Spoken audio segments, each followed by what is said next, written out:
It's break time. Welcome to our second episode. It's your co-host, Rissy Ray, Hey, hey. and yours truly, Kaninja. We have a very special guest here in our break room to join us in today's topic. He is a medical assistant at an urgent care that plays a major part in COVID testing where we live. We are very interested in the part that you play with these unprecedented times. Sadorox, would you like to introduce yourself? Yes. Hey, everyone. Again, my name is Sadorox, and I am a medical assistant at urgent care.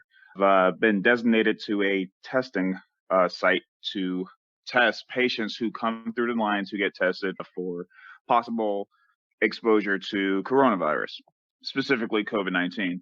So, of course, we do a lot of nasal PCR tests. We do rapid antigen tests, rapid antibody tests, and we even do rapid flu tests to rule out any other possible exposures they may have in case they may be confused with COVID-19. Because, of course, the flu and COVID is a pretty similar virus. It gives off similar symptoms. So that's one of the reasons why we also offer that test, just in case if people, end up getting confused or want to also check to see if they have any other exposure. So it looks like there's a lot of different testing you're doing at your urgent care. But Absolutely. yeah, and we're definitely going to touch on that, but I guess kind of going back to the basics, what is COVID-19? Yeah, so COVID-19, basically, starting with the abbreviations, COVID literally stands for coronavirus disease. And of course, 19 is, when it was first founded in 2019. Oh, Basically, simply put, basically the coronavirus, this particular coronavirus is essentially a SARS virus, which is essentially known as severe acute respiratory syndrome. And that basically is just a viral respiratory illness that is typically caused by a specific or any kind of coronavirus. So yes, there is other strains of coronavirus other than the particular one that we now know and love. I believe there's probably four other strains or so. I haven't really kept up much of the other strains, but I know, of course, the one that is currently going around right now, since that is part of my job. so side note, I didn't know where the 19 came from. I thought 19 was just a magic number. You know what I mean? Like Yeah. 19, 19. I did not know it it represented the year. So I know you probably heard me like gas, like I didn't know that. So that's definitely. Cause I'm like COVID-19. Maybe because I don't even know what I thought the 19 came from. So that's interesting to know that it's the year. Okay, cool. hmm So I guess whenever we in like 10 years from now, we talk about COVID-19, 19 is always going to be that reminder of when it started and not Right. just one of those code names that you hear like in the military or in space. Yeah. That's what I was thinking. Like it meant something that I just was not there. I wasn't in the know to know what that meant. So that's interesting. So you're saying that there's also other strains as Yep. well, but the Y- one that we are mostly focused on is the one that we see on TV. Yep, exactly. I don't know exactly how many per se. It could be anywhere between like four or five other strains, maybe Lord even more. Jesus. But yeah, those are much more manageable though. We of course have things. We have medications and other forms of therapy to actually minimize the the severity of the viral infection, and of course, if it decides to give off any symptoms, we have things to alleviate of those symptoms. So at the very least, there's no worries there. As for this one though, not so much. So I know like in a while ago when it first came, well, I want to say when it first came out, but really when it first started coming over to the United States, there was like some of these memes all over Facebook or all over social media of I can't remember what type of food it was, but it had human coronavirus as one of the ingredients or something along those lines. Um, is is that a like still is that a different strand of sickness? Is that just something silly that someone made up? Do you, Rissy, do you remember that? Sadorox, have you ever heard of that? No, I I know this is new to me. I totally heard of that. Sorry. I've never heard of such. I'm gonna have to find it, and once I do, I'll put it on our page. And Yes, maybe please. yeah, maybe we can do like a follow up with you, Sadorox, and see if you have any thoughts on that. So And put a date on there, because if it was so like I put it like see if there's a date. You know, I'm talking about how like sometimes with the memes they'll have like the original. They'll say like whatever the original date was that it posted. Let's see that too, please, because Okay. I missed it in all this craziness. That is very interesting. I just remember it being all over Facebook, and then they're just like, "Oh, it's in our food now," and people were like, "That's not the same thing." So, or it could be in the Mandela effect, and I'd be remembering something completely different. But Gotcha. anyway, so Sadorox, I know you were mentioning about the different types of coronavirus, different strands. For COVID-19, how can it be contracted or even transmitted? What are the different ways? That's actually a very common and honest question. And honestly, from what was been known now through most reports, it is basically you can easily be transmitted through respiratory droplets. Basically, what that means is anywhere between coughing, sneezing, or even just breathing or talking, and you have like slight salivas that just come out your mouth and could be flying to a specific surface that could possibly have contaminations to COVID. And if that's not contended with in a cleaning manner, then that could possibly be transmitted to people's eyes, noses, and mouths if people were touching it with their hands and not washing their hands ahead of time before touching their face. Of course, you know, to protect yourself from people who are coughing and sneezing and stuff, that's what the mask will definitely protect yourself from. Of course, there are many different models and designs of masks that you can wear to protect yourself from. But of course, anyone will do, as long as you're not, blowing out fire through it or, having such an ease with breathing in and out. Also, I don't know if this has been proven, but I really do believe that you can also possibly get COVID from food contamination. Because the way Oh. it is like, what was it? How did it begin? Apparently, the pandemic started from apparently some animal from a market that was apparently contaminated with the virus. It was a bat, And right? The bat. The bat. that was what the word on the street was. Apparently, it was a The bat. But bat. but for whatever animal it may be, I know it's not an animal that we typical Americans would eat unless you're That's really what you trying to do. conserve. But aside from that, though, that's what I personally believe. I mean, through my experience, because like I said earlier, we tend to compare to the virus to the flu. And I remember getting the flu one time when, having a family gathering at a feast, and one of the family members, of course, was sick. Of course, was later to find out that they had the flu. But of course, by that time it was too late because that was the same day where we were just kind of passing around foods, trying to get specific foods on the plate.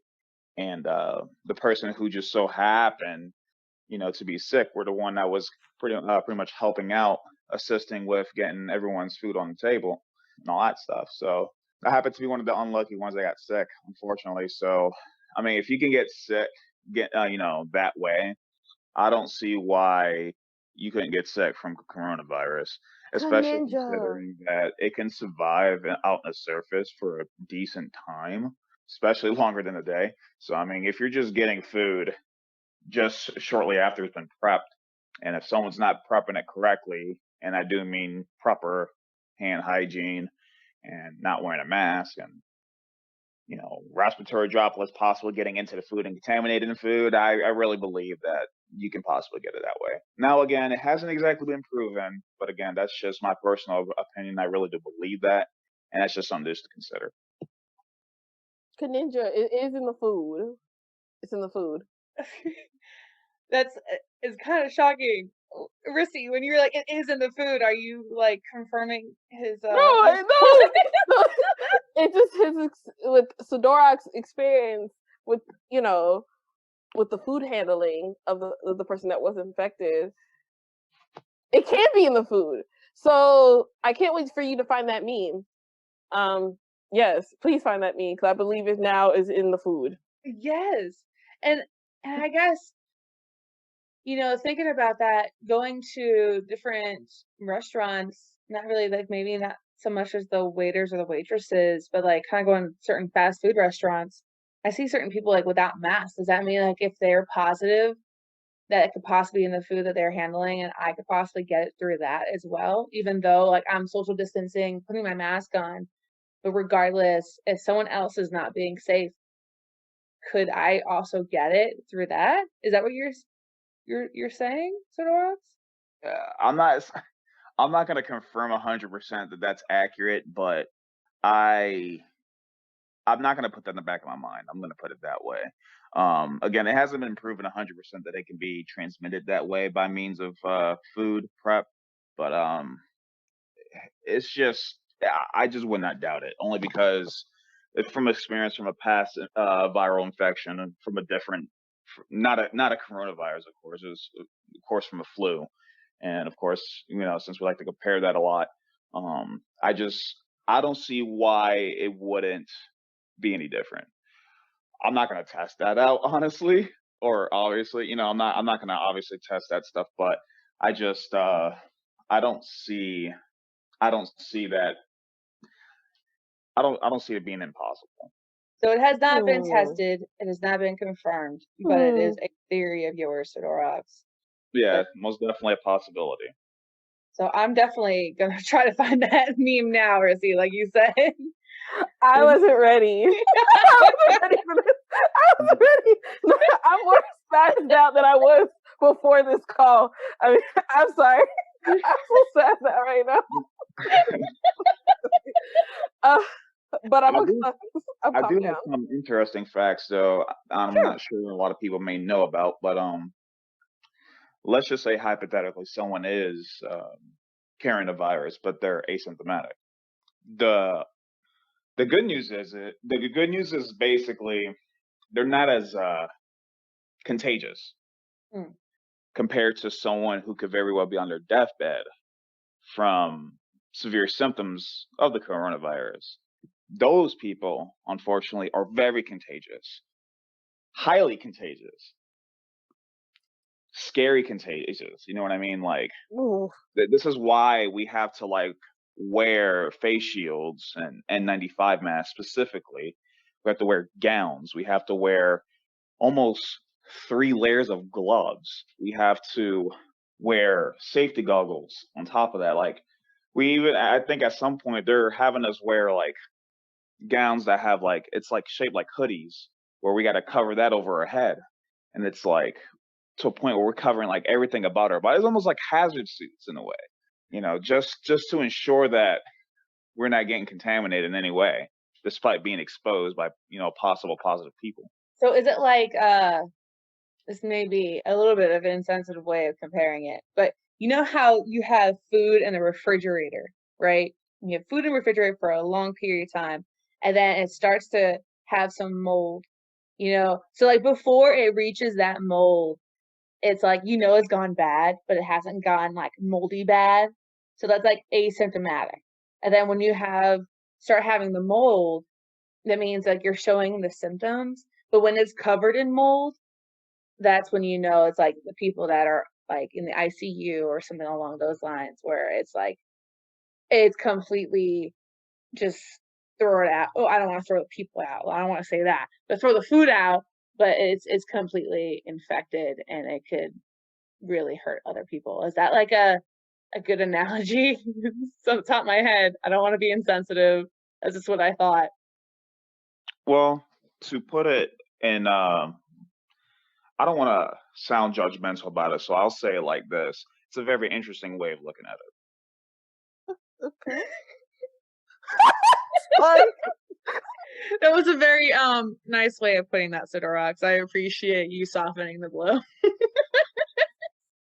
Thank you. it's but I really appreciate Sadorox your perspective, because for me, right, in my profession, I'm more of the after effect. Like I have the PPE equipment, we have the hand sanitizer, we have the gloves. So for me, I'm just seeing okay, I'm seeing the effects of upper management, whichever, looking at the CDC reports just in general, of course, where we are and everything.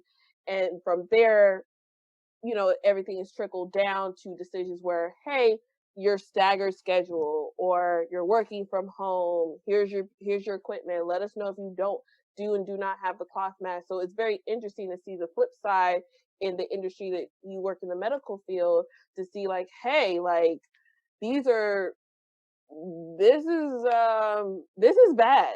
And you hear it all the time, right? Like I'm hearing in the news that it's bad, like all these cases and stuff, but to really it's like, oh man, this really is bad. Like it can really be everywhere. And food is near and dear to me. That's why I kind of stayed on that, because food is very, very near and dear to me. I'm like, and the food, sir.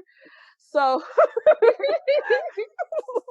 Yeah. and and I've been cooking at home just in general, just having a lifestyle change. I began to cook from home, and now I'm even more like, oh yeah, we're doing this long term. We're not stopping this. So it's very interesting, just kind of what you're telling us. I'm like, oh, it is as bad as we know it is, because unfortunately, the credibility of news channels and things like that, which I think we can all agree upon, is sometimes it's like yes to this channel, but no to this channel, or sometimes this channel, but always this channel.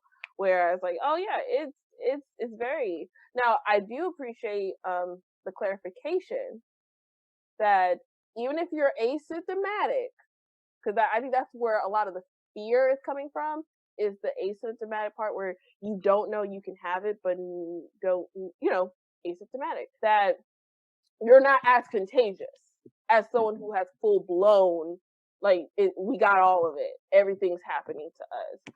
So that is something that is very interesting to me, because it made the portrayal, that my idea of it is that just as contagious, if that makes sense. It's just I could be all the good stuff, and I'm just as contagious as someone who has no symptoms.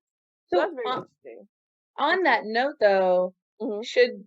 does that mean that if we are asymptomatic, that we can be a little bit more relaxed in our quarantine or usage of face masks and something like that? Like, should we still treat ourselves as if we are super duper contagious? What do you guys think? I feel like we still should stay on the same path as if we are super contagious. But Sadorox, what have you seen, or what have you heard? Well, I mean, I definitely believe that, and I'm not just saying that because I'm a medical assistant, but just from experience. Mask, I don't care. I don't give a damn what any of those people say about masks don't work. No, they work. There's different forms of mask, and I'm sure people realize that by now. You have different colors. Colors obviously don't mean anything, but of course you have the ones that have different shapes. You have ones that wrap around differently around the head, and there are particular reasons for that. And there are reasons why, whenever I am out there testing and I have to specifically wear an N95 mask, there's a reason for that. Number one, those masks have a specific chemical in it that's supposed to repel any kind of viral infection of any kind of viral cell, any kind of viral protein that's in the respiratory droplets. It's supposed to keep it's a barrier. It's supposed to keep it from coming. And the mask is actually built much harder. This I wouldn't say harder, but that's like the best description to put it, because when you compare it to one of those typical blue surgical masks, they feel like paper compared to them, and they have a lot more durability. You can like literally spray water through it like from a faucet, and it wouldn't even go through the mask. It's like that good. Of course, having it there for a long period of time, yeah, sure, it could probably penetrate through it, but I mean, you'd be wasting a really good mask. But aside from that, those masks were literally built to keep everything from outside. And then if you're sick, it's of course supposed to keep from everything from the inside to come out. So of course the blue ones, they do the same thing. They're just not as stable or durable, should I say. I think that's the proper word to say. They're not as durable because there's not as many layers, and they were specifically built to only protect others from the infected person. So whoever's wearing that mask, you're supposed to have already been infected with whatever virus is possibly going to be transmitted through those respiratory droplets, and it's supposed to keep them, all in. That's what they was mainly built for. Of course, we all wear it to keep it from the outside, and it can do that. It's just, again, not as durable. So basically what I'm saying is you literally should only wear those masks one time after use. Like literally after using it, especially all day, throw that sumbitch out. Throw it out completely, call it a day. Don't try to save them, because if you have those viruses that's possible in those masks and it's sitting there for all that time, coronavirus, again, it can last on the surface for a long time. So over time, they can penetrate through that mask because those things don't have the chemicals like the N95s do. So it's going to eventually penetrate. You constantly wearing that thing, you're going to breathe that thing in, you're going to end up getting the virus eventually. Or maybe that may not be the case, or you could be touching the mask because, you're wearing it for a long period of time. That some bitch is getting itchy on your face because you're wearing it for so long, and you're rubbing your face, and then you forget to wash your hands. Bam, you just touched your eyes. Yeah, see, and that's happened to me before where I mean I haven't worn the N95s, I've worn the KN95s, and I'm just adjusting the mask because it can get hot, and so it can feel like I can't really breathe, but it can just get hot in there, so I'm adjusting it, and I kind of just forget sometimes, and of course my eye gets itchy, and I rub my eyes, and right after I do it, I'm like, oh no. I'm glad you mentioned about the KN95s. Those are actually my absolute favorite models for face masks because one, they're supposed to be a lot like the N95 counterparts, but the difference is it doesn't have any of those chemicals that are in the N95 mask. So the reason for that is because most people have actually been proven to be allergic to that chemical. A lot of people actually break out. Sometimes their skin starts peeling rapidly. They get a lot of red marks and rashes. Sometimes I've been getting hives. Um, I've worn some strains of N95 masks, and there was one particular one I've noticed I was starting to peel from. My skin was starting to peel a little bit from. Other ones, it was just really hot, having to wear for so long. But of course, given the design of the mask, it's expected to feel that way. But with the N95 mask, since it doesn't have those chemicals, it does, however, have these other materials that's supposed to give off the same ability as that of the N95 counterpart. And it's also a lot easier to breathe in. And, in case if you don't like wearing the one that goes around your head, you have them wrapping around your ear. I like the ones that go around your head because that, of course, completely secures anything that could very well go from inside those little crevices between the mask and your face. I just want to make sure I'm protected 100%. So I know, so I've worn N95s before, but it looks like a lot of people, it's hard for a lot of people to get their hands on N95s, especially N95s, but also have a hard time getting their hands on KN95s. I wear cloth masks a lot of the time. Rissy, do you wear cloth masks or do you wear N95s or KN95s? So I can't find none of those things that you guys are talking about. So it's just the cloth mask. Like that's all I wear. So there may be times where no, I just wear cloth mask because that's all I can get to. So yeah.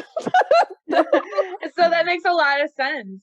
So is there a certain cloth masks that are just not good? Because I've seen some people wearing like the ski masks, and Yeah. I see their face through the ski mask, like their mouth through the ski mask.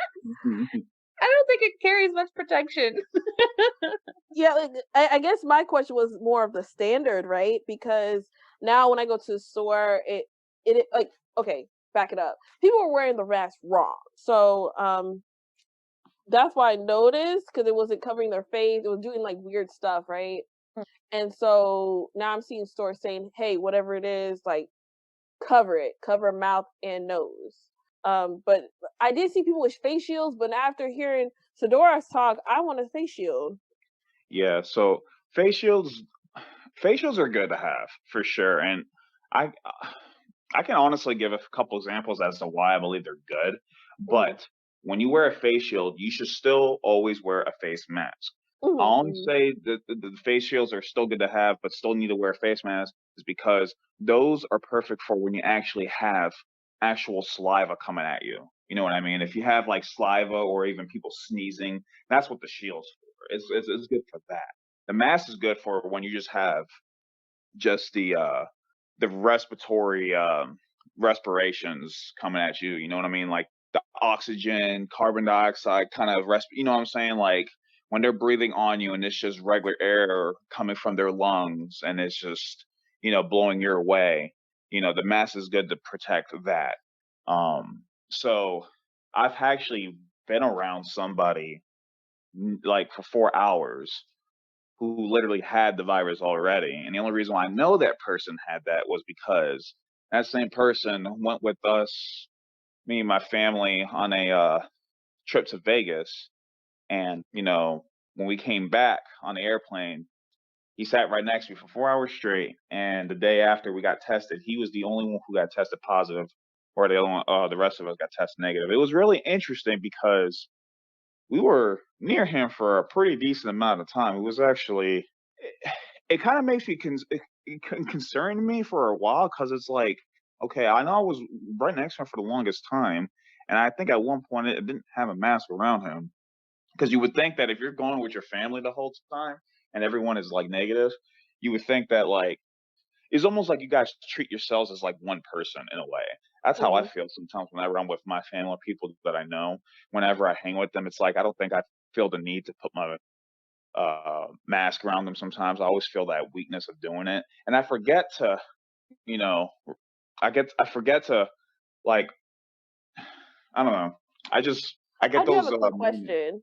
I'm Huh? sorry. I have a quick question, Sadorok. Yeah. So for people like me, right, that can only get to cloth mags, be it from, the stores, because I see it in the stores a lot, or, grandmas. I've noticed that a lot of people with the skills of sewing are making cloth mags and all that good stuff. So how often should people who do only have access to cloth masks, right? How often should we be washing it? And what's the best way of care? I'm assuming the cloth mask you're referring to is like basically ones that are handcrafted. Yes. Yeah. So those, I don't think those are wrong to wear. I think you'd be just okay to wear those. There's just some tests I believe you should go through. Definitely, I know one of the old tricks is just to basically, get like a flame or something and just try to blow through it with the mask on. And if you're unable to blow the fire out, then it's good. Ooh, okay, that's a good thing to know for everyone who, because I just saw a lot of Facebook websites that, everyone was just posting different cloth masks and everything. And then there was a talk about how there needs to be a filter and all that good stuff. So that's good to know that, hey, if I have a cloth mask, regardless of, if it's handcrafted or if I get it from the shop or whatever, it's the store, that if I can put it on and I can blow out a flame in front of it. That's kind of sort of like the yay or nay. Basically, it's I usually feel if it was like the only thing I can get my hands on until I can get myself a legitimate face mask, I would feel okay with wearing it for the time being if I'm unable to blow a fire, in any way like that. I mean, because it shows enough durability to protect yourself. So as long as you have that, you're fine. Now, on the subject on how often you should clean it, that's definitely personally just because of how serious I am about contamination, viral infection, exposure, and such. I just say just do it every day. Every day. Okay. Okay, that makes sense. Yeah, that definitely Every day, makes sense. or at the very least, right before you're good to go. If you have So some way of drying it. I do want to get some time to really, Sadorox, for us to talk about the different types of tests you mentioned rapid antibodies, something about antigens. You also mentioned regular COVID testing, flu testing. At your clinic, what are the different tests should people take, why and when? Lines have, what I've been seeing, lines have been super crazy at all these clinics, basically backed up, people waiting online for 2+ hours. Mm-hmm. So what are the different types of tests, and why do you think that, or when do you think we should take that? Excellent questions. And actually, I'll start with the main reason why someone would want to get tested for coronavirus is to see if they have a current infection. So if you want to know if you have the virus now, you want to be able to essentially apply for a nasal PCR test. I mean, you wouldn't necessarily apply for it, but that's my way of saying if you're going to get tested coronavirus, you're going to want to have a nasal PCR test. The objective of that test is for us to swab your nose, simply put. Most places try to do it in the interior of the nasal canal, but we normally are supposed to put the swab far enough into the nasopharyngeal to where we essentially could touch something a little bit, and we're supposed to swab really far back there to actually collect specimen. And the So I whole heard it point of hurts, kind of yeah, going well, all the way up to the Yep. nose. Or like they it's feel like you're scratching their brain. Is that what they're doing? it's certainly discomforting, but fortunately for everyone who ever experiences that, it won't be scratching your brain. It may seem like that, but it's honestly impossible, just because of the structure of the body. But it's just the reason why we do that is because a lot of times the majority of the mucus resides back there, and whenever the body is infected with a virus, typically, what does the body do? It would cough, it would sneeze. It does natural responses to get rid of the virus. Of course, a lot of times, whenever the body's having a hard time getting rid of that virus, most times it would try to build up antibodies, or of course have like it's a immune response to creating the antibodies, which will then basically try to help alleviate those symptoms. When it's alleviating those symptoms, your body's essentially starting to heal because it's creating um, those antibodies to be able to basically fight off the virus. Yeah. So whenever we're doing the PCR test, though, we're again just trying to see if we're finding current infection. So when we are swabbing the mucus, a lot of times when it is trying to get rid of the virus, it's going to reside in that area, especially considering the fact that this is a respiratory disease. So you're going to find that virus most times in the area in which the virus is going to be infesting in. So since it is a respiratory disease, it's going to be in the respiratory system, most of the respiratory system. So of course the sinus is part of that respiratory system. So it makes sense to swab most patients to see if the viral infection is going on currently. So we usually put in the lab once we do collect the specimen, and usually for our clinic, it takes about 3 days for patients to receive the results. Of course, people want their results at a quicker time. So when they do want that, a lot of times they would be interested in a rapid antigen test. And most times that test would be sufficient when you have certain conditions met. Now, With that, can you explain what it right before? Can you explain what an antigen is? an antigen, the simplest way to explain what an antigen is, it's basically just an outcoding to a cell. So, like, think of it as like a shell, or like clothes, or like a hat. It's just a shell to a cell. So is that So, like mhm. part of your body, and your body releases these antigens, or is it coming from the virus? It can come from anything. Come from anything. You can have good antigens, you can have bad antigens, but most importantly, viruses can have antigens. So whenever we're finding antigens, a lot of times is when you're trying to find an active viral infection. But how do you know you have an active viral infection? Well, you would have to have symptoms, because typically once a virus is activated, simply put, it's going to have an effect.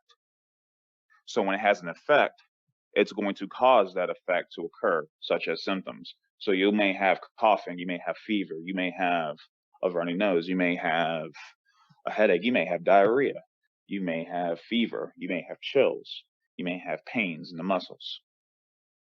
Okay.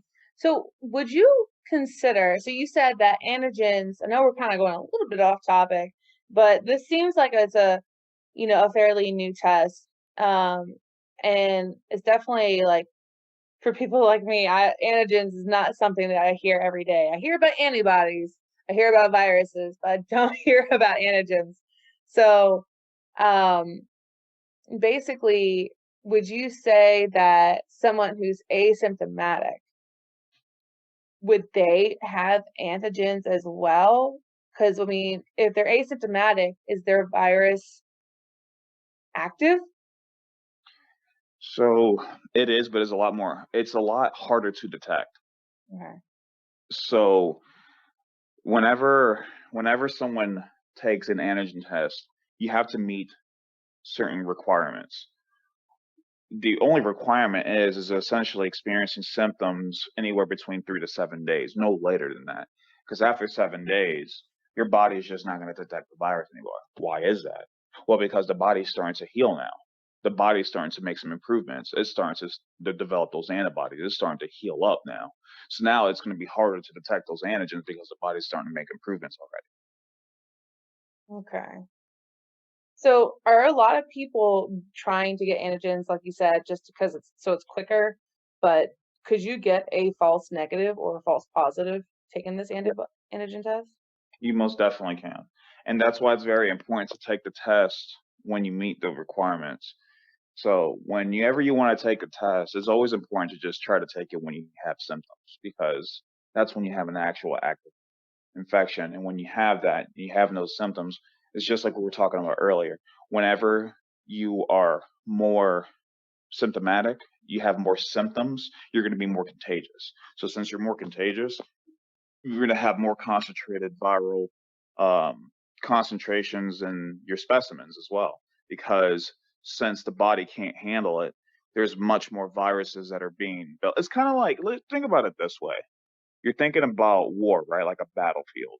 You have one side, you have two sides that are obviously fighting over something. We'll say land, as if like the virus is trying to fight over a body. So you have the other side, the molecules in the body that's protecting itself, and then you have the virus that's trying to fight and try to take over. And depending on which side is stronger, determines how the battlefield is going to be conflicted overall, how the aftermath is going to be. You know what I mean? So if the virus is stronger than that body and what it's able to produce, that virus is going to be much more contagious because it's already winning. That definitely makes sense. Rissy, do you have any comments on that? No, this is very interesting. You know, I was expecting all this awesome knowledge. This is stuff that I didn't know, and I'm like, oh, this is really good stuff. So now I'm pretty good because I was scared because the one hurt. Like someone told me that the test that Sadorox has the fancy name for hurt. So I'm like, PCR. no, right. Yeah. And so for me, I'm like, okay, I don't have any symptoms. I have not been exposed to anyone who has it. Things like that, like all the symptoms and all that good stuff. So I'm like, okay.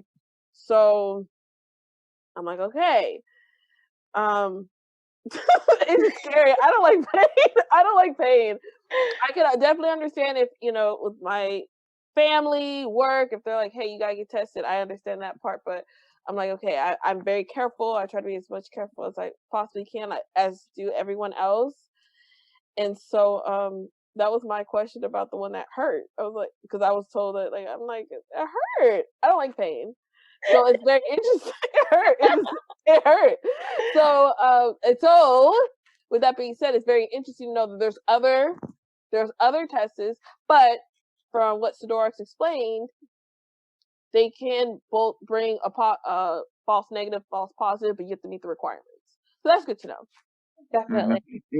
And what's sad is even with the requirements, it is still likely that the test could be inaccurate. And it's not even just because the requirements weren't met correctly. It could just be because the test was made improper, or it could have been something defective in the specific test, or when the factory was manufacturing the test, it just could have been made accidentally. You know how you get a package of specific things and you just kind of look at it and it's like, why is this all miscombobulated, or why is this printed all off, or there's always going to be those moments where you'll have those kind of like imperfections, I guess.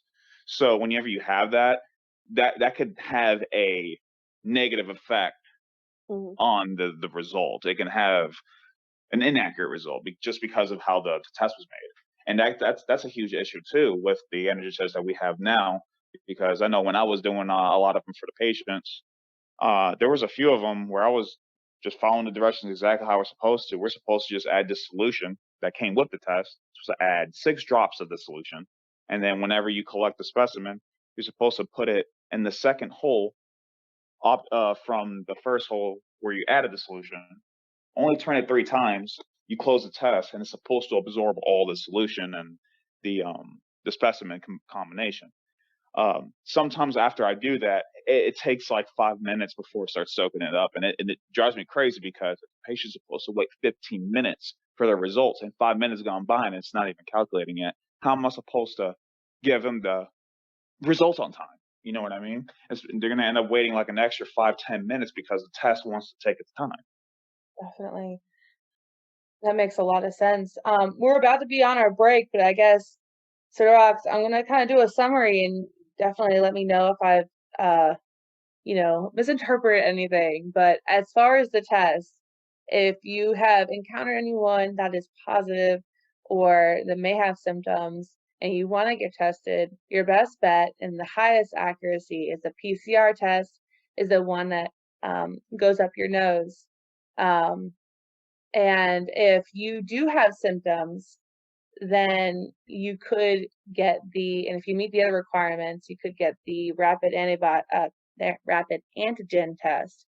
And if you feel like you have just previously recovered from COVID, then taking the rapid antibody test would probably be best for you. Is that correct?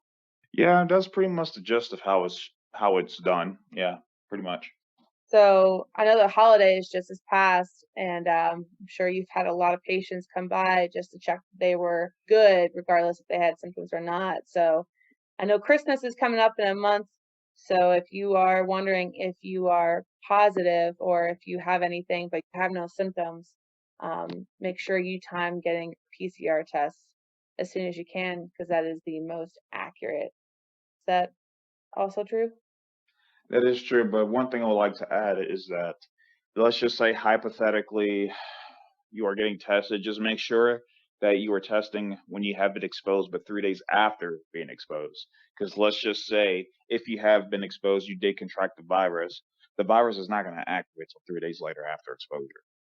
Or at least that's just the average day amount of days that the virus will activate to show some kind of symptoms. And even if it doesn't show symptoms and you become asymptomatic, you will still be contagious, and the body would just try to get rid of the virus the whole time. So essentially what I'm saying is you can't don't get tested right away, because there's a very likelihood that it could test negative, but you could be positive a couple of days later because of the timing. That makes sense. Awesome. We're going to be on a break. When we come back from our break, we are going to be talking about our quarantine, our experiences with quarantine. Of course, it's going to be myself, Rissy Ray, and Sadorox all in that conversation, and how we're handling it, and so on and so forth, everything that goes along with it. So we will be back, and yeah. And we're back, break room buddies. So we are going to be talking about quarantine, but first I wanted to let you guys know, I know last time I did talk about that I was going to put honey or chocolate honey in my peppermint coffee. I did that. It is delicious. It is not like a peppermint mocha, but It is still good. It is like a coffee hot chocolate. Sounds delicious. It is. It's very delicious. And I only have like a little bit. So like in that picture I sent out, that's all I have for that honey. The place I go to has a lot more, so I think I'm gonna buy some more. So, but yeah. Rissy, did you have anything during our break? Well, it's been a long day. So I made myself a gourmet peanut butter and strawberry jelly sandwich on a wheat bread. Oh, so when you go strawberry, that's next level. Oh yeah, it's gourmet. Not everybody can get it, and so it's funny. It's only for the elite, and with a side of almond milk. So that was that was my break time snackage today. See, Sadorox, I want to be like Rissy when I grow up and have those gourmet peanut butter and jelly sandwiches.